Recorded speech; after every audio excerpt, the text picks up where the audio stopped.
Our latest and largest acquisition here at the British Columbia Aviation Museum, of course, is just behind me here. It's the Martin Mars, and it arrived in Patricia Bay on the 11th of August this year.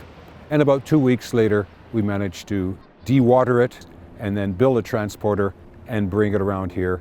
And like I said, about 2 weeks later, it arrived here in Victoria. This aircraft is the jewel in our crown for sure. It's significant because of its extensive forest fire fighting history here in the British Columbia. 55 years it fought fires in British Columbia, and it is loved by the population. This aircraft was designed and built by the Martin Company in Baltimore, and that was during the Second World War, and is originally designed as a patrol bomber, but later on the American Navy said, no, we'll use it as a transport and a cargo aircraft. So all of the aircraft were built right by the end of the Second World War and used until 1956 by the US Navy to shuttle cargo and personnel from San Francisco out to Hawaii. In 1959, they're going to be scrapped.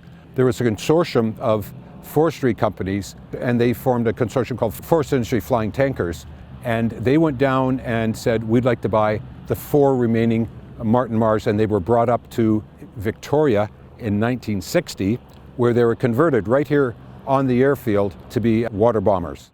And they had them for many years. And I think it was 2007 that they were sold to the Colsons, and they used the Philippine Mars, I think, for about 5 years, this one for 8 or 9 years, and then they've been parked for about 8 years. When it was in the firefighting mode, the aircraft weighed 100,000 pounds and could scoop up 60,000 pounds, 27,000 liters, in under 30 seconds. That's a massive, massive increase in weight in that short amount of time.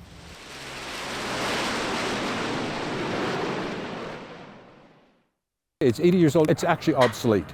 But what we wanted to do was to ensure that this Hawaii Mars, that was the name that was given to it, stayed in British Columbia.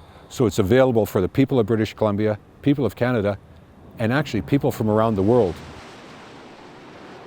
Our whole way of dealing with this aircraft is that we want it to be open to the public. It's iconic, it's historic. It is really a magnificent aircraft. And there's such history here in BC. As I mentioned before, it is truly well loved.